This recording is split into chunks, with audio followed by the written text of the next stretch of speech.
In 1983, 38 IRA inmates broke out of the Maze prison, 10 miles from Belfast. It was the most audacious escape since Colditz. This is the story told by 3 of the leaders of the escape, and for the first time, a prison officer.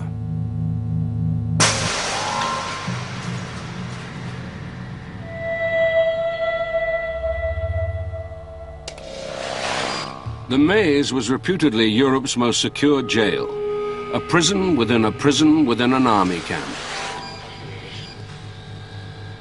It's hard to explain the quite intimidating nature that was the H-blocks.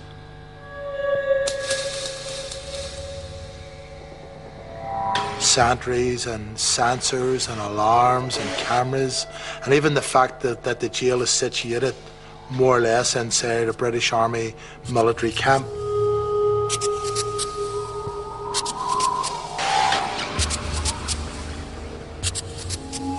Each wing is secure. Each leg of the H in the block is a secure unit.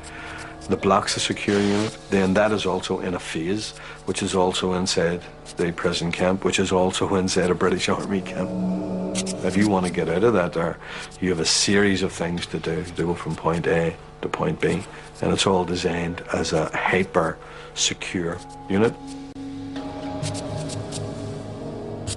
There was this aura developing of, this was an impregnable fortress, the only way you get out of, jail. And in fact, of course, the British government and Maggie Thatcher were boasting about it. It was in a wooden box.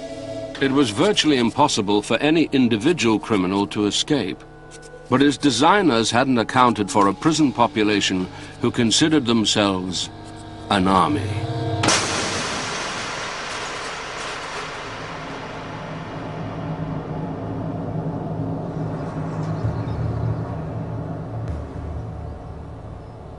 The amount of prisoners who were doing huge sentences was phenomenal.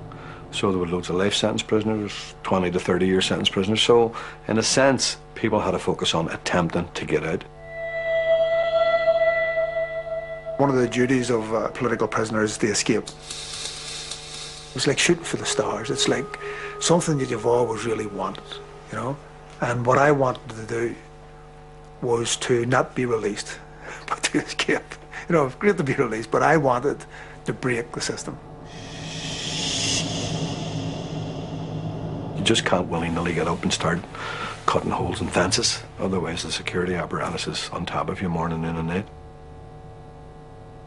The camp staff decided that something needs to be done to coordinate this. The camp escape officer who was appointed was Larry Marley. Immediately, he set about establishing an escape department. He wanted to create a collective ethos within the jail about an approach to escapes. So they set about organising an escape officer in every block. They set about setting up an intelligence officer who was to bring in intelligence.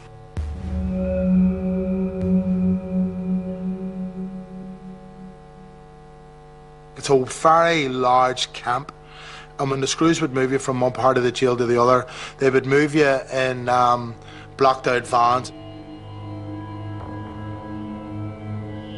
They had a policy of providing you with the most limited view of the jail. Larry set about a plan to first of all demystify the jail. It was first of all getting the structure, where each block was in relation to each other block.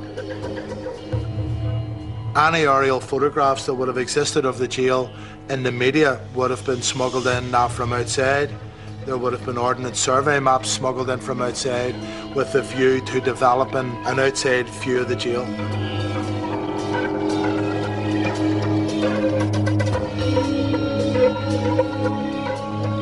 The intelligence gathering process, the most obvious aspect of it was prisoners moving about the jail.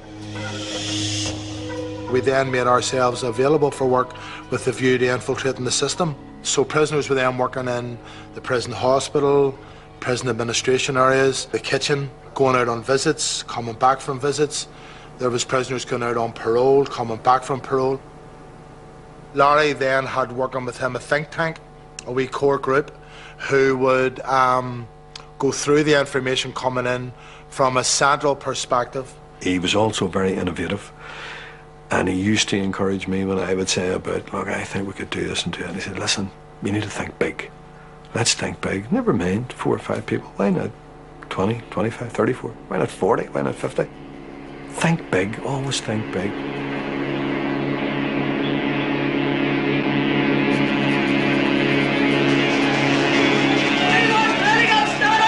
Just 18 months earlier, this most closed of worlds had become very public indeed, as the IRA made it a battleground with staff and the British government. There can be no question of political status for someone who is serving a sentence for crime. Crime is crime is crime. It is not political, it is crime. During the hunger strike I would say, was probably the most tense time in the prison. I mean, I, for one, didn't think that a prisoner would die on hunger strike. I thought when we were on hunger strike, they'd come to an agreement with the government, but I could not for life of me see the government letting somebody die. And it came as a shock when the first one died, and then that threw a blanket over the Maze prison. The atmosphere, you could have cut it with a knife. Screws didn't like us because the IRA on the outside had killed X amount of prison staff, and on a more face-to-face level, we didn't like Screws because by and large we had been the victims of their brutality. There was huge anger, I would argue hatred. Some of the stuff that was done during the protest, I mean, people still talk about with great emotion. The escape plan began with a radical move. The initial focus was not the prison or its structure. The first walls to scale were in the prison officers' minds. Part of the change in tactics was to have a better, if that can be the term, certainly a more working relationship with the prison staff.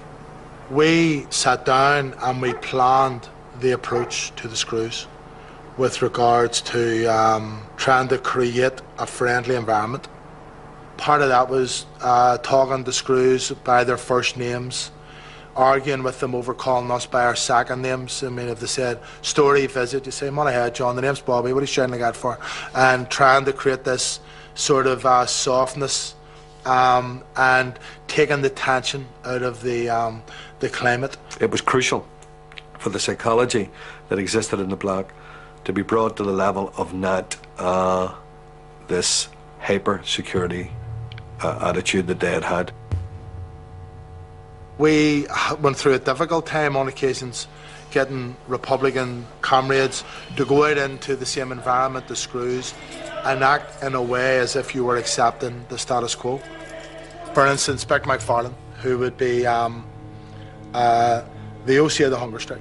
How all of a sudden he could be out cleaning the bins. This is a Republican prisoner, naked in a cell, who's taken on Maggie Thatcher. And then all of a sudden they have him brushing yards.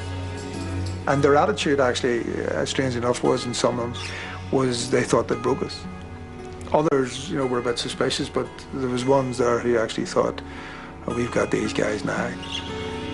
When the Screws come down the wing, you'd actually stood helping them with a crossword, or you'd have been bantering them about the football. It also then, when you're sitting down, you're making them tea and you're having toast, the conversations will move on to other things. Through conversation that way, you end up acquiring information as well, just through a process, which is, it must be a nightmare queuing up to get out there. Nah, I know what I do, blah, blah, blah. You know, it must take us an eternity getting off duty. There's 200s going out at the one time. No, but sure, we stagger it, and this is what you do. And sure, I can go out, and what I do is slip off early, and that PO lets me away 15 minutes early because, see, at such and such a time, that's when you get the big. So somebody's running after telling you that the worst time in the world to go through that gate there is at 3:45.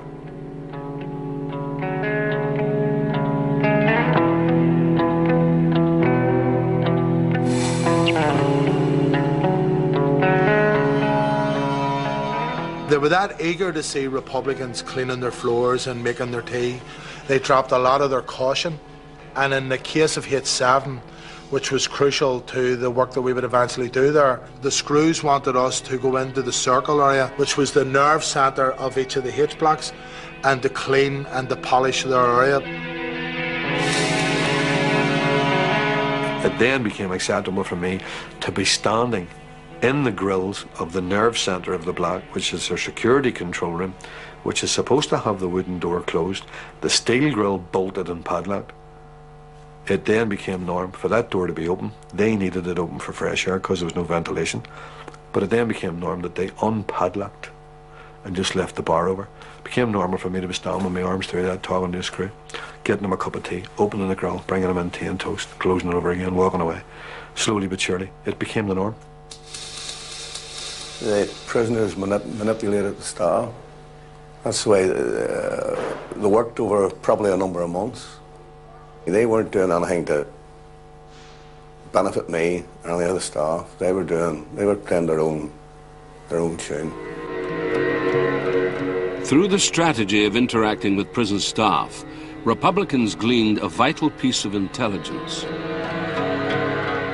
The transport coming in and out of the prison was always a focal point for transport getting you from point A to point B. It began to emerge that one of the biggest avenues that we can use was a prison food lorry. That travelled in and out of the camp, travelled in and out of every block, and quite frankly, I lost count of the number of times per day that lorry was travelling around the camp. It was just non-stop. We also found out that it wasn't searched at any of the gates, and that it was very much its own authority as it drove about the jail.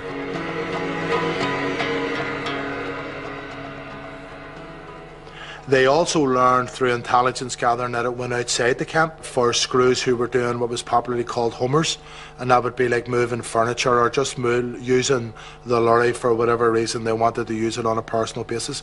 But what it meant for us was that the screws who were dealing with the front gate, or the Brits on the front gate, would be used to seeing it going in and out. And that was a crucial piece of intelligence for us because that assisted our plan. In theory, walls could be climbed over or tunnelled under. But what if the prisoners could simply drive out the front gate? People get lazy, they don't want to do the checks, they get used to the faces, which is why the driver of the lorry became so crucial. We then considered whether or not we had infiltrated the system of the jail enough to actually plan the takeover of a whole H block. A block housed 4 self-contained prisons in the legs of the H, called wings. These were controlled by what was known as the circle within the bar of the H. If you were to take over a block, you had to take it from the circle out. Because to take it in the wings, how would you get into the circle if there was any noise and all that? So you had to take it from the nerve centre out. The H blocks were designed for individual control. They were not designed to deal with Republican prisoners of war who would organise and control and exploit the conditions that they would find themselves in.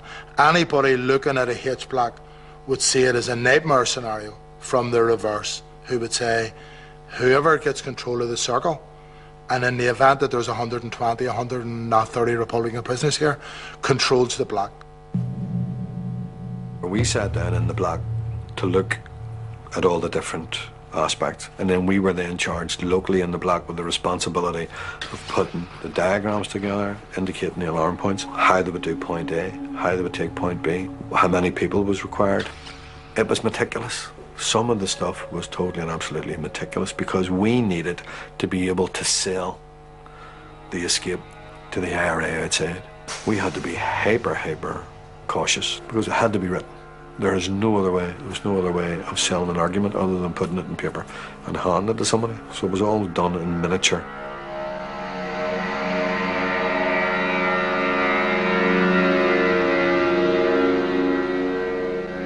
It's a major operation that you're talking about doing, and it's no different from an IRA operation outside, that it's a need-to-know basis, and if you don't need to know, you don't know, even if you're going to be playing a part in it at a later stage.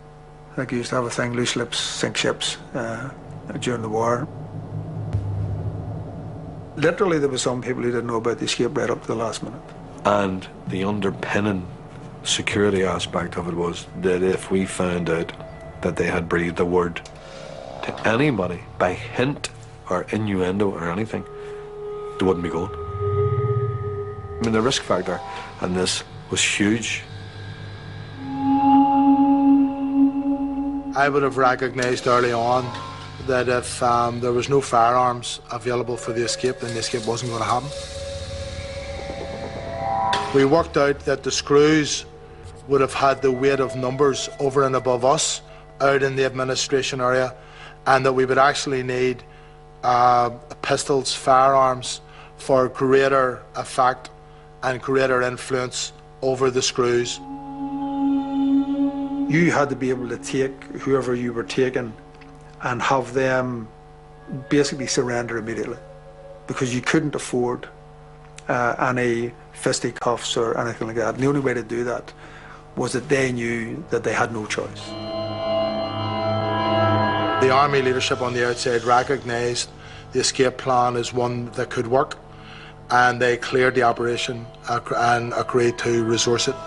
With the IRA's agreement, what had until now been a paper exercise became reality. Guns were smuggled inside. 25 years on, the IRA will still not say how. Now, once they agreed, that was sort of game on. That just lifted us from about 20% to about 60 or 70. You know, it just gives you that difference, that whole different attitude to it. And I remember Jerry saying to me that this is good stuff. This is looking really, really good. So we knew we could take over a block. We knew we could secure the block without the alarm going out. We knew that the prison lorry would come at a particular time. We knew we could hijack the lorry. We knew we could hide in the back. We knew that the prison lorry would not be searched going through the jail to the Tally Lodge.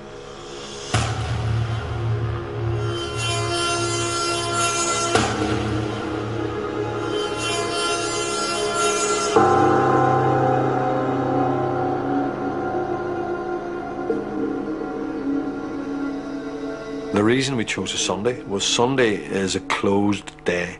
There's no visits, there's no movement inside the prison other than food lorries up and down or somebody going to hospital. There's no workshops, there's no football, there's nothing. Sunday is just, you observe Sunday like a religious day almost, even inside prison. Therefore, they do not also need the same amount of staff as they would on a normal working day. You're up on that day, there's a sense of there's a wee apprehension about the day, and there's a sort of sense of something's on here. I suppose in a personal sense I was going, you know, this is it. I had a number of attempted escapes, a number of them had failed. I knew that this was both complicated and dangerous. I knew that whatever happened, if I was caught at the far end of it, that it was going to increase the amount of time I was in jail fairly substantially. So it was a big decision. The first job of work to be done that day was to pick McFarlane, who was the orderly. His job was to take the names of all the screws in the block, because we needed 12 uniforms and we needed to identify, knowing the prisoners who they were for, the screws that we would take them from for size and fit and stuff like that there. One of the things that I had to identify was the control room, because it's crucial. And it was always the same 5 or 6 people who alternated that duty in the control centre. And out of the 5 or 6, there's only one of them that we felt would create any difficulty in a bad situation, and he's the one that was on. That day it was John Adams was on the control room, and I was chatting to him, oh, early start today, early away. No, I've took on a full duty today, and I went, Jesus Christ. After months of winning the warders over with fake friendliness and tea and toast, It was time to reveal their true intentions. 38 men, a dozen with key duties, would launch an escape planned with military precision. I went out, down the wing, out into the circle, overalls on, pistol down the belt. Jerry Kelly followed him out a couple of minutes later from another wing. He also had a firearm. Tony McAllister followed him out, and Brendan Meade followed him out. All of those prisoners were armed with a pistol. Those were all prisoners who were orderlies in the general circle area or had reason to go in and out of it, and Screws were used to seeing them there. At the point that Bick decided the operation was ready to commence, he was to shout the word bumper. And then Bobby's story, that was his way of getting out. He was going to bring the bumper out. Bumper is a floor polisher. And then that was us on the move. The bumper command signaled a 90-second countdown. In that time, Bobby Story and his team would have to silently capture 4 prison officers, all gathered in one room.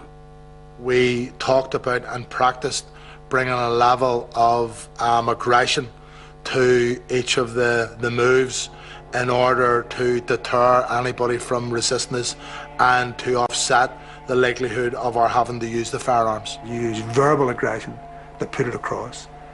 You know, you make sure they know this is an IRA operation. You make sure that they know you will act if you have to, but you won't act if you don't have to. And when I closed the door, there was 4 prison officers in the room. We produced our firearms. We had practiced going through the drama of very dramatically producing the guns and pointing them at their heads, and then we had to whisper, which we were concerned might undermine the effectiveness of the threat that we were trying to achieve. But we produced the guns and we said, get down on the ground. I then cocked the weapon that I had to let them know, because they're familiar with weapons, that the weapon was real and that it was ready to fire. They then moved off their seats and got on the floor. Story would then move to a pivotal position within the circle. Everything had to be done by line of sight. When I went out the door, Jerry Kelly could see me, Bick McFarlane could see him, the 2 lads who were talking across the circle could see me, and when they went down the wings to arrest their screw, the lads in the wings could see them. It was like the pebble in the water. It was like a ripple effect of a pebble in the water. And the circle's gone out in opposite direction, but at exactly the same time, and we were trying to get that effect. So it was just that bang, bang, bang, bang, all second after second. As soon as I see you taking him, I take this guy here. Key to the success of the plan was taking over the control room, which oversaw the block and communicated with the outside world. The problem with the control room was that where he sat, you had an intercom, there was a panic button, there was a radio, and there was a telephone, right? So he had all of those, which were within his reach. So it was crucial that he didn't make a move, and he was actually the person we were most worried about. He was the person we did not want in the control room. And the problem was there was a gate between me and him. He said, don't have to move. Get on the ground. This is an IRA operation. If you move, I'll shoot. If you do what I tell, you won't be hurt. He says, if anybody phones here, you ask them what the problem is, you then take 30 seconds, and whatever the problem is, you go back to them and say, look, that's been sorted. And he says, well, what if they don't believe me? And I says, John, you make them believe you. Your life depends on it. But there was one room in the block that was a blind spot to the men who hoped to escape from the maze that day. We thought we had it settled when somebody came out of the ladies' toilets. As this was happening, John Adams obviously seen his moment, and he reached out and closed the opaque door. As the other prison officer was being overpowered, John Adams tried to raise the alarm. Kelly fired 2 shots, one of which hit Adams above the eye. He was unconscious for, I'd say, about 30 seconds. And he woke up, and I had quite an extraordinary conversation with him around saying something like, "What did you do that for?" And he said, I don't know. I'm sorry, I just don't know why I did it. He says, "Can you get up?" And I said to him, "No, you can't." I says, "Now you're bleeding heavily. I will get you some help, but don't move from where you are." However, there was 2 shots fired, and the worry is that this is heard down at the front gate. I'm thinking about the thing could go entirely out of hand. The gunshots were not heard. The prisoners had secured H7 by the skin of their teeth, but this hitch lost them valuable time that would cost them dearly later. All screws that were arrested were then brought out of their points of wherever they were and brought into a classroom, and all tied. Hands tied behind their backs and tied to each other so that they couldn't go anywhere. And pillowcases were put over their heads to stop them identifying anybody. We took the uniforms off the ones that had been identified, and our lads were getting dressed in uniforms. There was a statement read out in each of the canteens. It's an IRA statement that this was an IRA operation. The IRA had taken over the block. We're not here for revenge. We're not here to punish us over what has happened over the hunger strike or the protest. But you need to know that if you interfere with the escape, you will be dealt with swiftly and immediately. At that particular point, the block has been taken over. We control it. We're controlling communications in and out of the block. Everybody then was readied for the next phase of the operation, which was the arrival of the food lorry.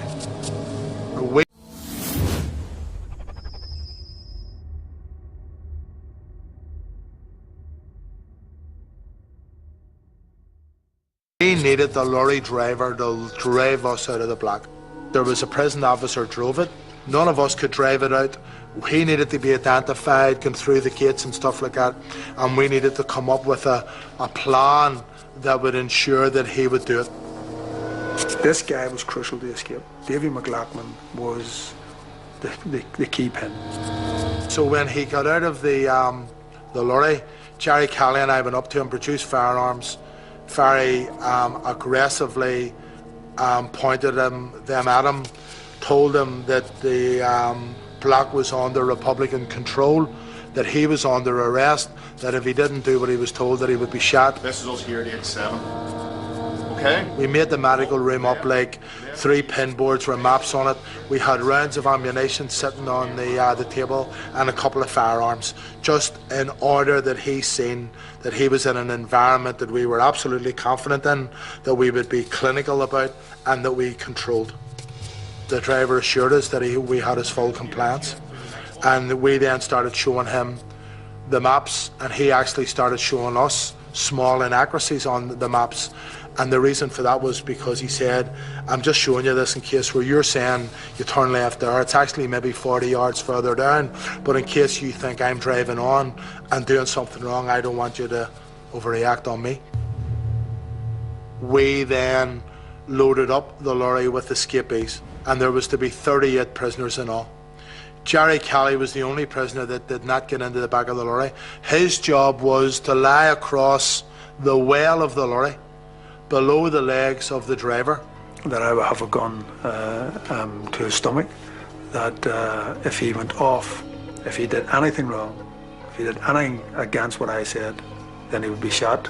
What we were trying to say to him was that no matter what, we're going to escape, but in one of the plans, which is the preferred plan, you live. Last two on was me and Bobby. Kelly was already in the front, and we closed up the tailboard and pulled down the shutter at the back, and everybody was sitting, we're told, total and absolute silence. So we drove off out of the block, swung left and then left again up along the road towards the exit route.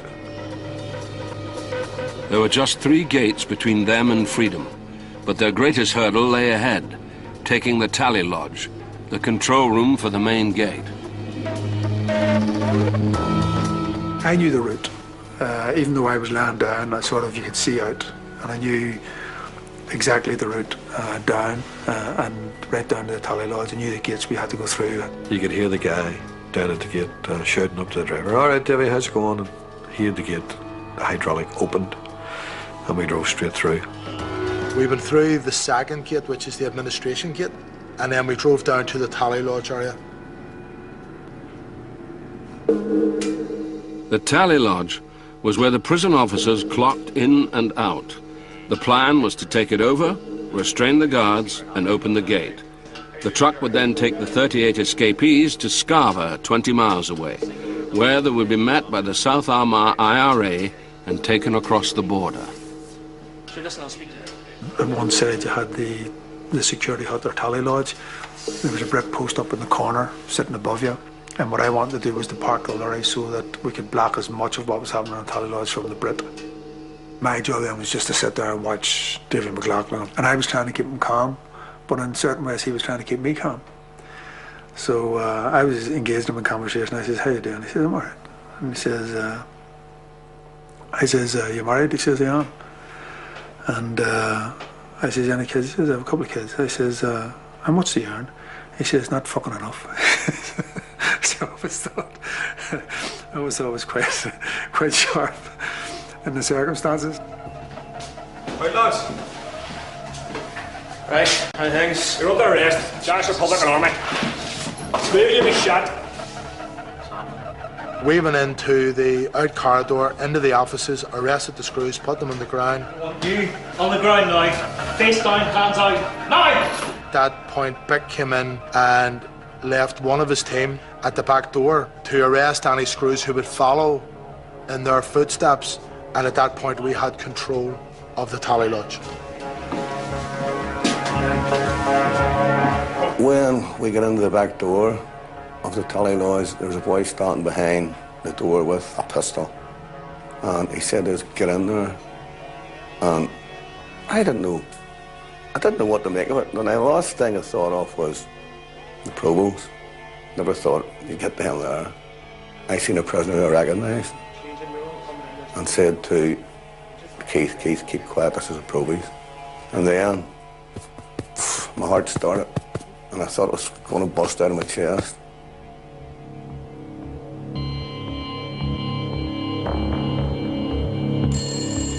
A phone call came through to the tally lodge. And I went right quiet, silence. Shh, total silence. Nobody say a word. You, get up here now. And we brought the senior officer, we brought him over to the phone. And two of us, one on each side of him, both armed, pistols at his side, told him to answer the phone. And if he said a wrong word, he wouldn't be able to say another word, because the wrong word would be the last word that he said. Hello?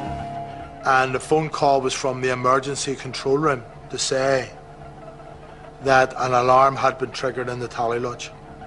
And we could hear this, you see. And your man said, no. And we were sort of pushing him, like, you know. And he says, what alarm are you talking about? The emergency control room said the alarm that has went off is an alarm that's on to the TV, which when we looked over at the TV, there was a number of prison officers, prison staff, lying under the TV, and obviously one of them had hit the alarm. And they all began moving away from the TV as a result of our taking a focus on it. And your man said to him on the phone, "Red, come on, stop calling about now, no more messing around." And your man said, all right. He said, "Well, reset the alarm." And then this was this guy's opportunity to send the signal. And he asked the guy on the other end of the phone in the emergency control room, he asked him, "How do you reset the alarm?" Everybody knows. We know how to reset alarms when we're prisoners, you know. Everybody knows. And see, the minute he said it, the two of us just pushed the pistols into the side of his head. And we were listening very, very intently. And the guy on the other end of the phone says, "Push it back in, you stupid bee," and put the phone down.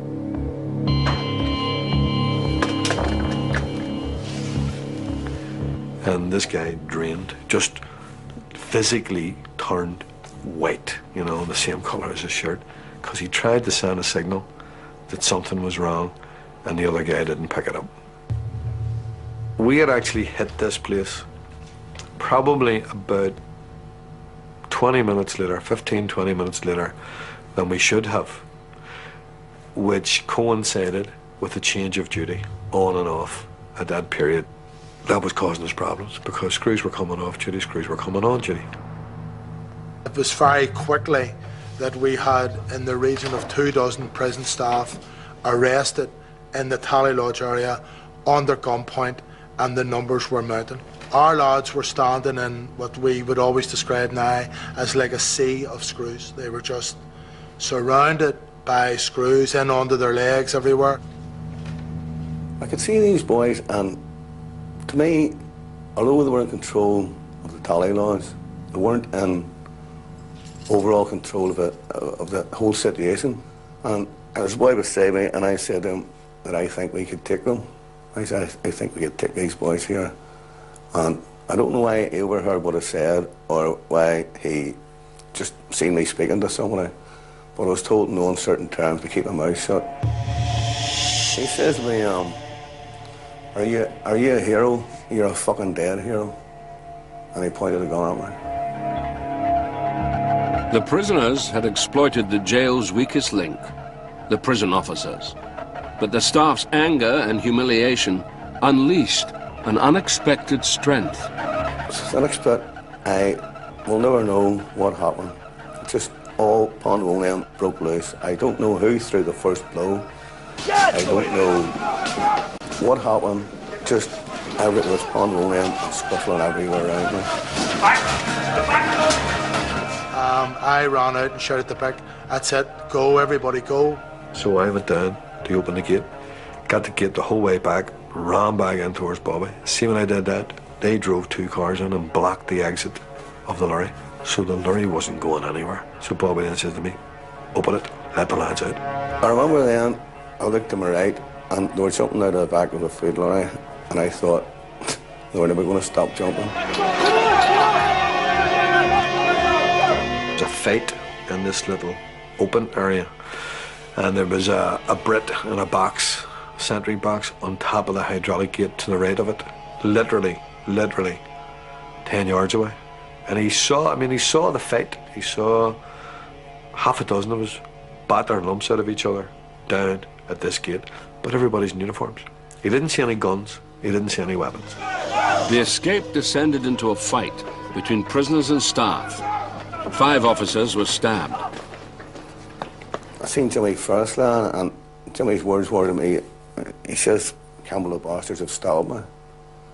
And I said, "Where?" And I think it was his left arm he lifted, and it was just below his armpit. But I said to him, "Jimmy, you're going to be okay because there's not much blood," and there wasn't really an awful lot of blood. It transpired in later years when there was a court case about the whole escape. The disparate gave evidence, says he thought it was a melee between prison staff who were fighting each other. Come on, keep going. 35 of us at that point ran for the fence, and 3 of us turned to hold the screws back with our pistols whilst everybody climbed over the fence. Right back, left hand.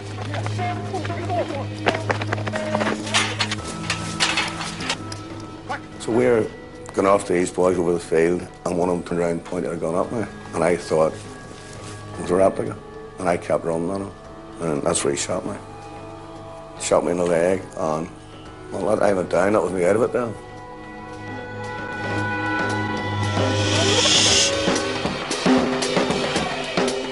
It was every man for himself. McFarlane, Kelly, and Story quickly assembled 3 separate teams. We got up into this house and hijacked 2 cars and a van and headed off in different directions. Seamus McElwain was with me, and he says, "Look, there's no point in staying on major roads because there'll be helicopters up, there'll be roadblocks, they'll have different things on major routes." He says, "You need to get off and get rid of this. After us just hijacking it, you need to get rid of this," he says. And he was the only one in that car of the 8 people in the car. He was the only one from the countryside. Everybody else was either town or city, and had no sort of field craft as such. But he knew, countryside's different. You need to lose all sense of visibility that anybody has of you, become part of the countryside, so get rid of the machinery. We spotted this house and drove up this roadway. I dropped everybody off, give them, whoever was getting into the house, give one of the lads a pistol. I just get in and take over the house. And the beauty about this house was, you're looking at the doorway on the way in, and to the right was a doorway of like a built-in garage. So to all intents and purposes, from aerial view or peelers driving past, to look in to see the car that belongs to the house, and the murk disappeared from the face of the earth.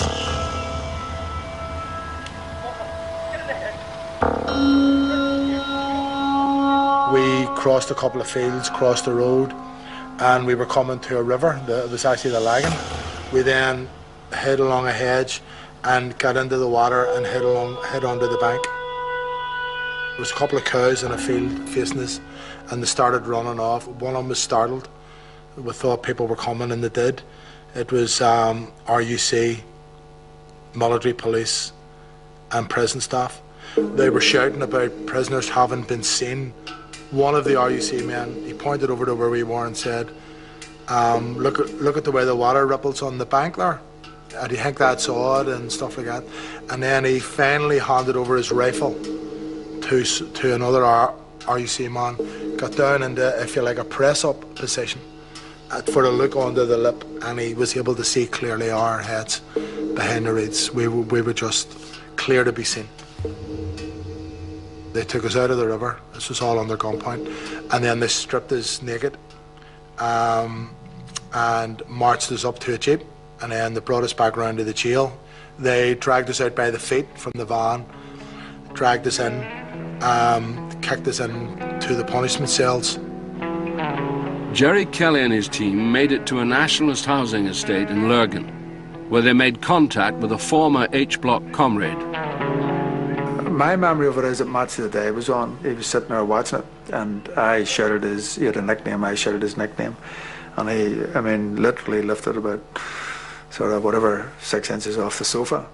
And I says, "It's Jerry Kelly, take it easy." I says, "We've just escaped from the H-Blocks." He says, what? And then he sort of started recognising me. And he was sort of trying to get the information. He says, "When? How many? It hasn't been on the news." And I says, "We've just escaped." I says, "Well, we're seen coming in here." I says, "We stopped at the shop." I says, "You need to get the OC." I says, "And we need to be out of this district in 5 minutes." Mass escape from the maze. A prison officer killed, more than 20 Republicans on the run. Maintenant, en Irlande du Nord, une vingtaine de prisonniers se sont échappés de la prison de haute sécurité. The fields and hedgerows around the jail have been bristling with heavily armed soldiers, while helicopters have been circling overhead. It must have been the following day when people came down to visit me and told me Jimmy had died.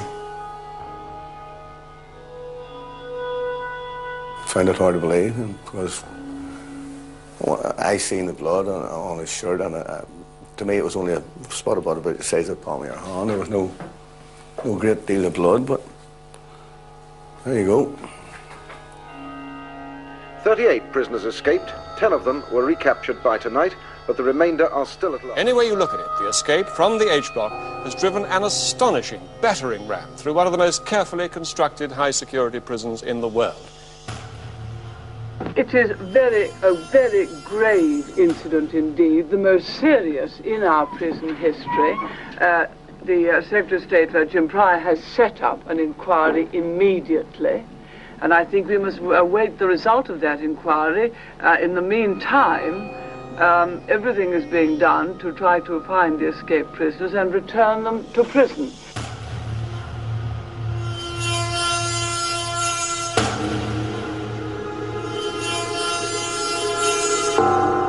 When they threw me into the cell, it was over the next 5 to 10 minutes that the feeling was coming over me. It must have been, I don't know, euphoria, relief, or whatever, that we had actually done it, that we had busted the jail, busted it wide open, so-called famous H-Blocks, most secure prison in Western Europe, blah, blah. A Thatcher's dream, horror sort of breaker's yard.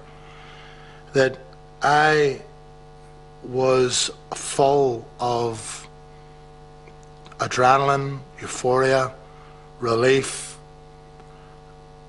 feeling absolutely successful, in everything that we had tried to do that day. And I can honestly say that my personal circumstances did not permeate through to me in any way that I can remember. You've taken over a house with a husband and wife and 3 kids, 2 lads at about 11 and 12, and a baby at about 9 months. We just said, look, if we can secure a promise from them not to go to the peelers for 24 hours, we'll take it at that. That'll give us a head start. So I said, how are you going to do that? So I said, well, I'm going to talk to the woman. So I actually said, here, look, I'm left with 2 choices here. One is, we're going to leave here as quickly as possible, as soon as possible, and be out of your lives. And I says, and the only way that I can guarantee that you don't lift that phone is that I take the eldest one of your kids so far down the line with us and release him. And the woman was just horrified by this prospect. And she says, well, you wouldn't do it, wouldn't you? And I says, well, the second choice is that you, as a Christian, will give me your word that you will not contact the authorities. So they gave a promise, and she says, you can tell your boss that just to prove it to him, if he's a man of his word, we're people of our word, and we're prepared to get the good book out and swear on the good book that we'll keep our word. So they got all the family to put their hands on the Bible and swear that they wouldn't divulge anything for the period that they had agreed to. 72 hours. She agreed to 72 hours.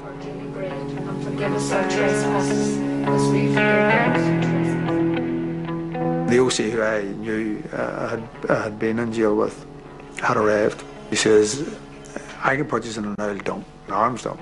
He says, it hasn't been used for years. It's on the floorboards of a house.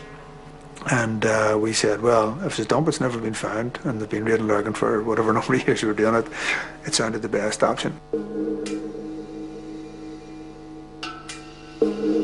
But when we would get down, the surprise was, we were expecting a dump to be, you'd be able to sit up in it or something. You weren't able to sit up. It was actually under 2 rooms with a connection in. You couldn't actually turn, if you were lying down, so you could only lie down, and you couldn't actually turn without hitting your shoulder on the rafters. So it was fairly tight.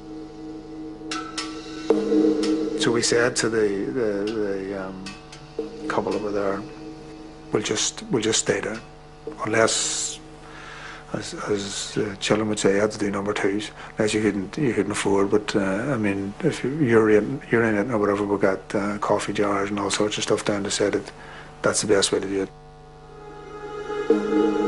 We spoke in whispers anytime we had to speak anyway. We got a radio down with an earpiece to try and hear the news, so we were hearing straight away what was happening in this, because it was obviously headline news and all of that. And of course, if you aren't up getting showered every day and what have you, then after a while, because we were there for 2 weeks, after a while you start to smell, and we might have been used to smell, but we knew clearly that there was body odours and all of that.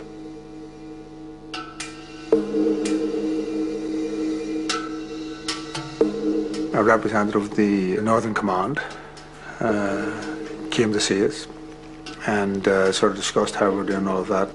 And I was dizzy when I went up. I went up to talk to him, and I was actually dizzy. My balance was gone when I went up. So it was that type of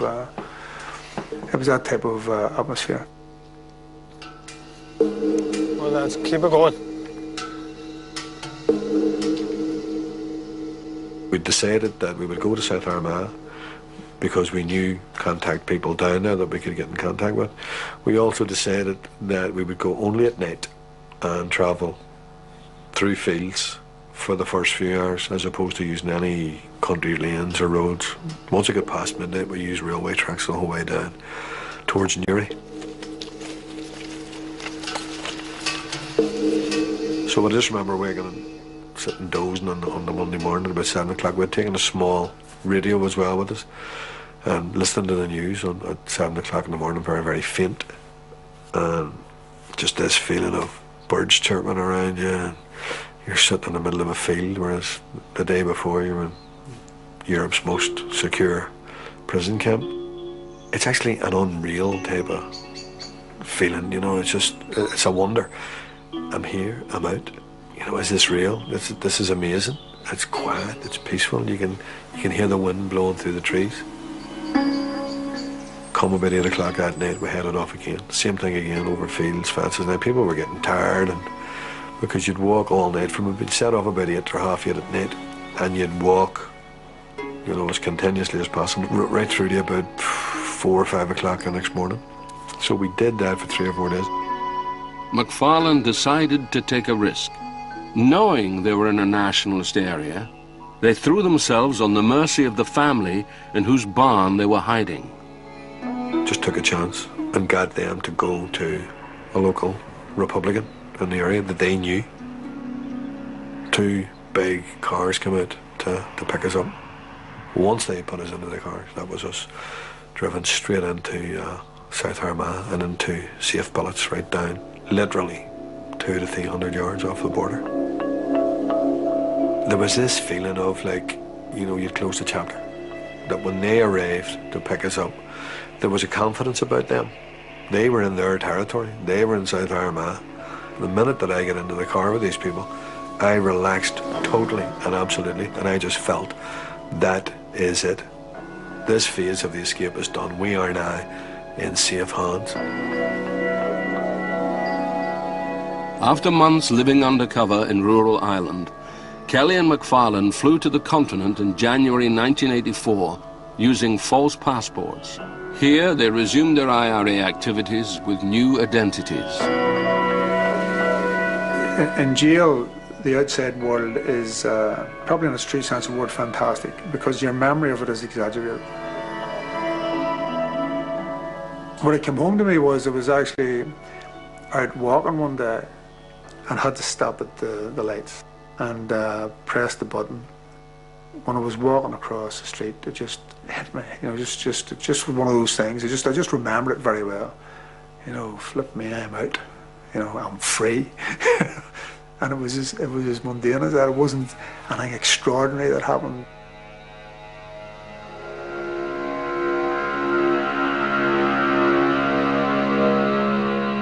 Life over there is different because you do have a false identity. You become somebody else.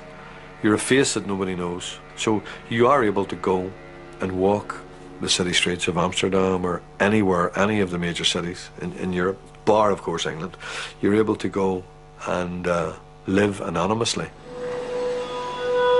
Being on the run, I mean, it can be a very lonely place. You're in Paris. Paris is whatever, 10 million people in it. You do not have friendships, you know, so you're like in the middle of a sea of people but without relationship.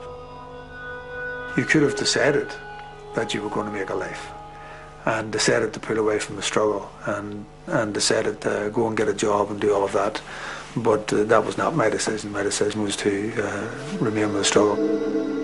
I had made some decisions which were impacting on very many lives, not just my own.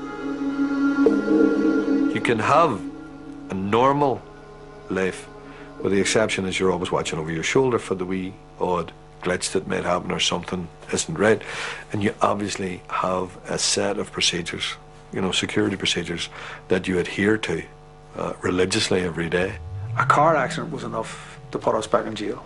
And you have to realise that's the atmosphere you're in. So once they start doing any check, you're gone. Kelly and McFarlane remained Britain's most wanted.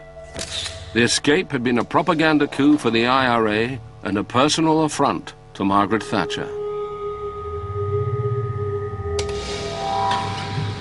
When the Dutch security people came on top of us, it's hard to say as to how they came about it. We called it wrong, basically, because the next morning they were onto the apartment. They had got onto the apartment somewhere. But in the heels of the hunt, it was 5 o'clock in the morning when the windows came in, the stun grenades, the flash grenades, and the armed security people from the Dutch police were just in on top of you, through windows and everything. They came in basically like an SAS squad, and the next thing I know, this guy had a machine pistol in my mouth. And he was shouting at me, and what came through to my consciousness, because I thought I was gone. I actually thought it was a bomb, you see, it was the first thing, and then I realised it was okay, and then these guys were gone. And he was shouting in Dutch, and that's what came through to me. And it was actually, when I heard him shouting in Dutch, it was actually a relief. It's a frightening experience, and the thing I'm thinking of is, you know, if that was the Peelers or the Brits or something coming on top of you, you'd be dead before you know it.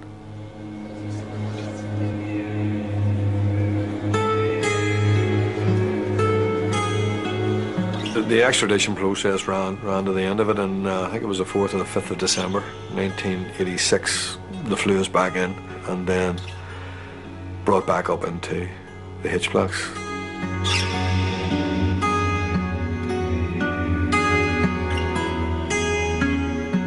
And they brought me into H7, and they brought me onto the same wing that I had escaped from. And they actually had the SO of the block that we arrested on the day of the escape standing in the circle when I walked in. He was the guy who was in charge of the block that day we escaped, to welcome me back in and assign me down to the wing that I was going into. They thought that the thing would do. It was like something out of one of these detective shows, you know, bring them back to where it started so they'll never do it again.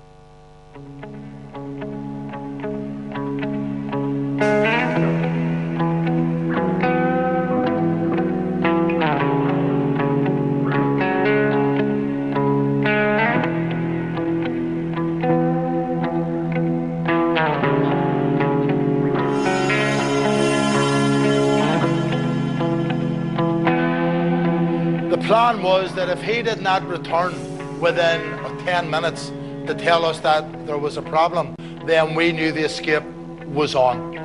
At the same time as Spick went into the circle, Republican prisoners in each of the 4 wings began preparing to arrest the screws who were in their particular wing. The next part of the operation then was that Vic McFarlane would go into the circle area, walk over to a grill here, and actually shout down to these wings, has anybody got the bumper? The bumper was